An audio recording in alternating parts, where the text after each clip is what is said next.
অঞ্জলি পাল রান্নাঘরে এসে গেছি। আজকে রেসিপি ফুলকপির ডাঁটা দিয়ে চিংড়ি মাছ দিয়ে সব রকম সবজি দিয়ে চচ্চড়ি দেখাবো।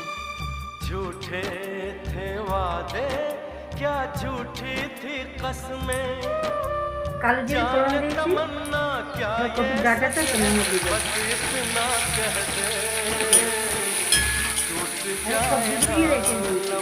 চিংড়ি মাছ সবজিটাকে তেলে নেড়ে নিয়েছি। এটাকে সর্ষে, লঙ্কা, নুন, হলুদ বাটা, এটা চিনি দিচ্ছে,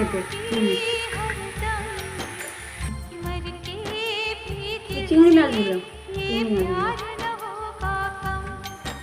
এবার কপির ডাঁটা দিয়ে চিংড়ি মাছের চচ্চড়ি আমার হয়ে গেছে। আপনারা করে খেয়ে দেখবেন।